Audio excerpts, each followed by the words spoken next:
Welcome back to our channel, where we uncover the most gripping true crime stories from around the world. Today, we're delving into the tragic and heartbreaking story of Shad Thirion. On February 23rd, 2022, Shad Thirion, a 24-year-old American man, was murdered and dismembered by his lover Taylor Schabusiness. Thirion's sliced head was discovered by his mother, Tara Pakanich, in a bucket in the basement of their family home in Green Bay, Wisconsin. Other sliced body parts, including Thirion's bisected torso in a storage tote, were later discovered by police. Schabusiness, who was involved in a sexual relationship with Thirion, admitted to strangling him to death during sexual intercourse while they were both intoxicated with methamphetamine and prescription drugs. She continued to have sex with Thirion's body before dismembering, removing his internal organs, and mutilating it.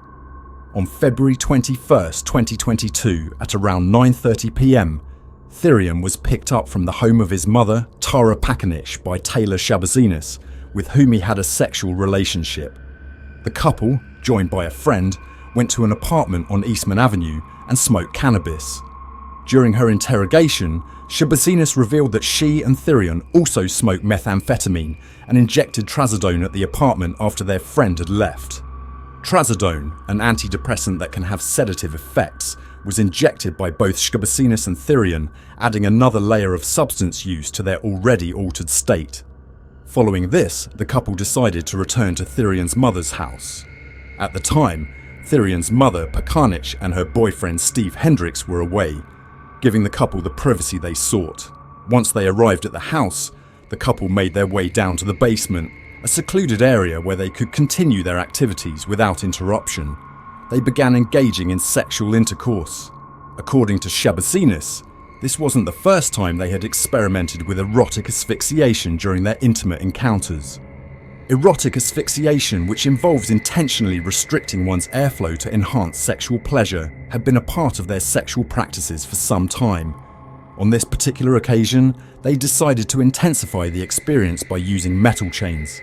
Schabusiness detailed how they incorporated the chains into their sexual activities, adding a new and potentially more dangerous element to their encounter. The use of metal chains for asphyxiation marked a significant escalation from their previous experiences. Schabusiness then proceeded to strangle Thirion until he started to cough up blood. She continued until Thirion was deceased, which took around 3 to 5 minutes. Schabusiness then proceeded to perform oral sex and use sex toys on the body for several hours afterwards.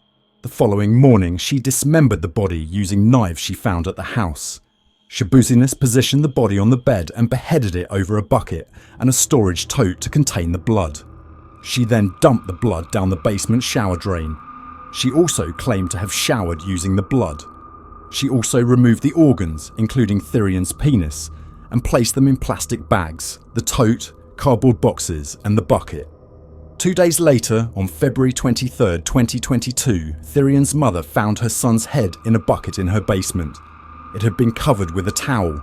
Later, police would discover Thirion's removed penis in the bucket as well. Hendricks then called the police, who did a search of the basement and found human organs stuffed into plastic bags and cardboard boxes. His torso was discovered in the tote with his dismembered foot placed inside it. Additional body parts, including a leg, were also found later in a crockpot box inside Schabusiness's minivan. Schabusiness was found later that day in her minivan by police. Her clothes were covered in blood and her left thumb had a cut. She also had scratches on her arms which she claimed were self-inflicted. She was arrested and charged with murder, mutilation of a corpse, and third-degree sexual assault on March 1st. Schabusiness, earlier that year on January 3rd, was convicted and sentenced for 3 months for fleeing, eluding, and obstructing police. It is unclear if she was on work release at the time of the murder. She had removed a GPS tracker from her ankle. Schabusiness's lawyer, Quinn Jolly, entered a plea of not guilty by reason of insanity on her behalf on September 1st, 2022. However, the situation took a dramatic turn on February 14th, 2023, when Schabusiness attacked Jolly in the courtroom. This incident occurred after Jolly requested that the trial date be postponed to allow experts more time to evaluate her mental competency to stand trial. During the outburst, Schabusiness was swiftly subdued by a Brown County sheriff's officer. Fortunately, no one sustained serious injuries from the altercation. Approximately 10 minutes after the incident, Jolly informed Judge Walsh of his intention to file a motion to withdraw from the case, citing the attack as the reason. Subsequently, on March 3rd, Christopher Frulich took over as Schabusiness's defense attorney. Frulich, concerned about the potential bias due to Judge Walsh having witnessed the courtroom attack, requested that the judge recuse himself from the case to ensure an impartial ruling. Judge Walsh declined the request for recusal. During the trial, forensic psychologist Diane Litton provided testimony, revealing that Schabusiness had bizarrely claimed she had a thing with Jeffrey Dahmer a year ago, despite the fact that Dahmer was murdered in prison by a fellow inmate in 1994. This strange statement highlighted concerns about Schabusiness's mental state and the reliability of her accounts.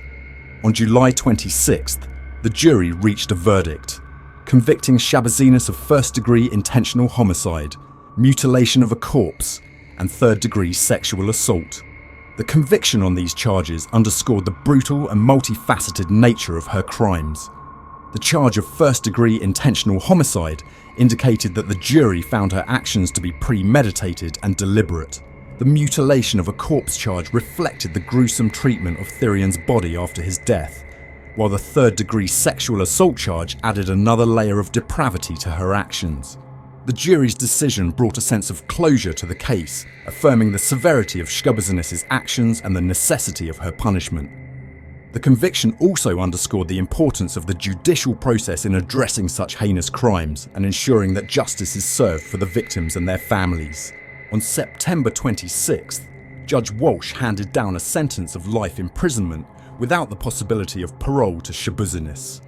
During the sentencing, Walsh stressed the imperative need to safeguard the public from Schabusiness, underscoring the heinous nature of her crime. He remarked, "This crime offends human decency, it offends human dignity, it offends the human community, it really does." His statements highlighted the profound impact of the crime on societal norms and the collective sense of morality. In a poignant moment during the proceedings, Thirian's father chose to forgive Schabusiness, offering a message of empathy and understanding despite the gravity of her actions. He addressed Schabusiness directly, saying, "I believe everybody makes bad choices, maybe not to this scale. It does no good to hate you. I know you've got a heart, got a mind." His words conveyed a deep sense of humanity, acknowledging that while her actions were inexcusable, harbouring hatred would not bring healing.